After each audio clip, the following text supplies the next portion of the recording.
Maayong adlaw mga ka-code eskwela. Ani anasab kita diri sa atong tutorial nga maghiskot may tungod sa for loop.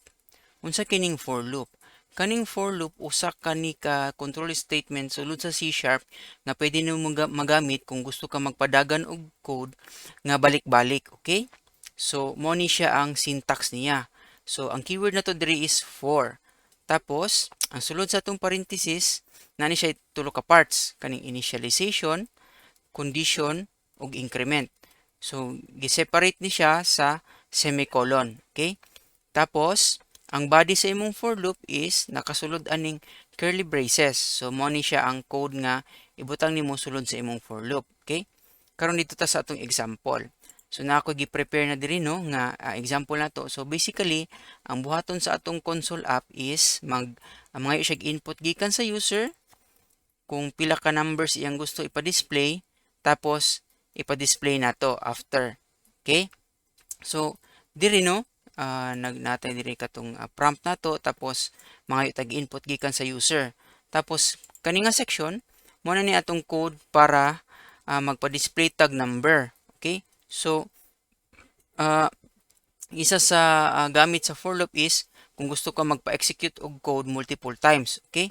So, ato ni siyang padaganon no. So before that ato sang i-discuss ning initialization nga part. So kaning nga part mo ni siyang mag-declare ka og variable para magamit nimo sulod sa imong for loop.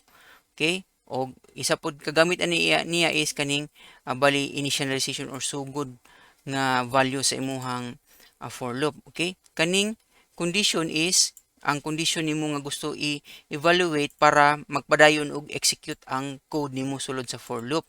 And then kaning third part is usually incrementation ni siya.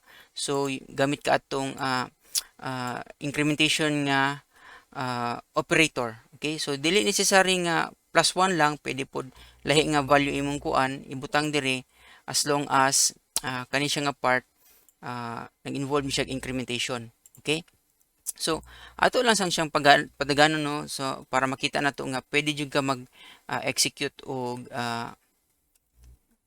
code multiple times. So, for example, magpa-display ta diri og hello world.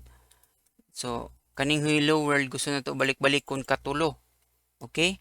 So, giset nato ang value nato diri nga ang I is less than to 3. So, tungod kay nagsugod man tag 0, so so basically up to 3 times gyapon siya, pero mag-end lang siya sa value nga 2 ang aning I para makapadayon siya og execute. So ato ning tan-awon ha, ato ni siyang iparan. Okay? So kaninyo nakita ninyo no nga katulog gid siya gibalik. So mo ni siya ang gamit sa for loop. So pwede ka mag-perform og code multiple times nga o depende sa condition nga imong gusto. Okay? So balik ta dito sa atong example.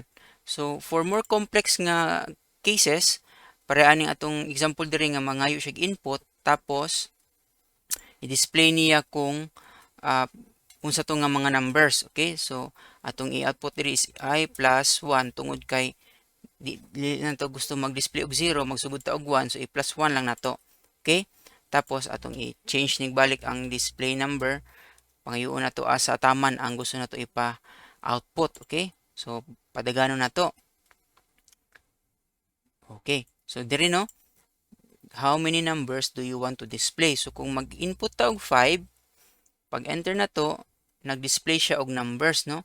1, 2, 3, 4, 5. So, meaning, gi-execute sa sulod sa code sa atong for loop ang kaning console.writeLine. Okay? So, daghan pag pwede nga mga complex nga conditions ang pwede nimo ibutang diri, depende na siya sa complexity sa imuhang logic para maka-perform ka og code multiple times or balik-balik nga paagi. Okay? So mao na siya ang for loop. Ubani ko ninyo sa ato ang musunod pa nga mga tutorials ug magpadayon kita og pagtuon dinhi lang sa Code Eskwela.